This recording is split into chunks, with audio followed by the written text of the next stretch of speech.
मालती जी रसोई में खाना बना रही थी। तभी उनकी बहू रसोई में आई और कहने लगी, माँ जी, अभी परसों ही तो आपने बादाम के हलवा बनाया था और आज पकोड़े बना रही हो।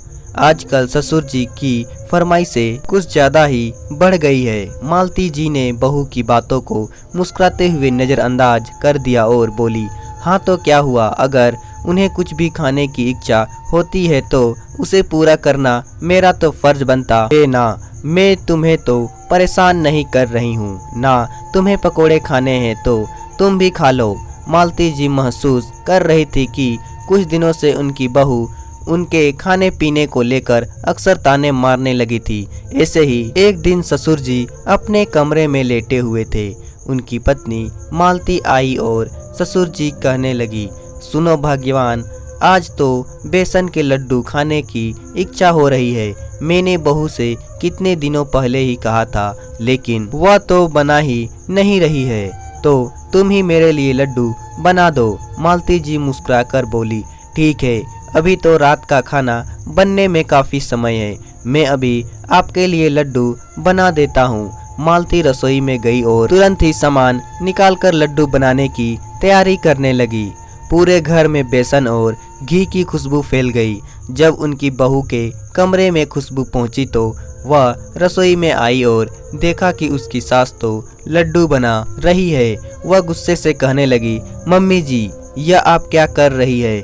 लड्डू में आपने कितना सारा घी डाल दिया है, आपको पता भी है घी कितना महंगा हो गया है। आप लोगों तो अपने बुढ़ापे को भूलकर जब देखो तब कुछ न कुछ बनाते ही रहते हैं। रसोई का सामान कितनी जल्दी जल्दी खत्म हो जाता है, लेकिन आप लोगों को तो कोई चिंता है नहीं। रोज रोज की रोक टोक से परेशान मालती जी ने राह नहीं गया। उन्होंने बहू को मुंहतोड़ जवाब देते हुए कहा, बहू, घी महंगा हो गया है, यह मुझे भी अच्छे से पता है, लेकिन यह बोलने से पहले तुम्हें यह सोच लेना चाहिए कि घर की रसोई का आधे से ज़्यादा खर्च मेरे पति की पेंशन से चलता है। अगर तुम्हें महंगाई की इतनी ही चिंता हो रही है तो अपनी रसोई अलग कर लो और अपना खर्च अपने पति की कमाई से चलाओ।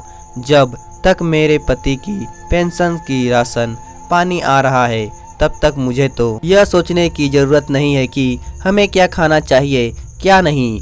तो तुम हमें बात बात पर खाने पीने की चीज़ों पर ताना मारना बंद कर दो, क्योंकि अब मैं यह सब सहने वाली नहीं हूँ। सास की बात सुनकर बहू शक पक्का हो गई, क्योंकि सच में उसके ससुर जी की पेंशन से ही रसोई का सारा सामान आता था और थोड़ा बहुत सामान कम पड़ता था तो तब उसका पति लेकर आता था। वह चुपचाप अपने कमरे में वापस चली गई। उस दिन से उसने कभी भी अपने सास ससुर के खान पान को लेकर कोई बात नहीं कही। मालती जी कुछ दिनों से बहू की रोक टोक देख रही थी, इसलिए उस दिन बहू को उचित जवाब देकर उन्होंने उसका मुंह बंद करवा दिया। तो दोस्तों, कहानी पसंद आए तो वीडियो को लाइक करें और साथ ही साथ चैनल को सब्सक्राइब भी कर दे।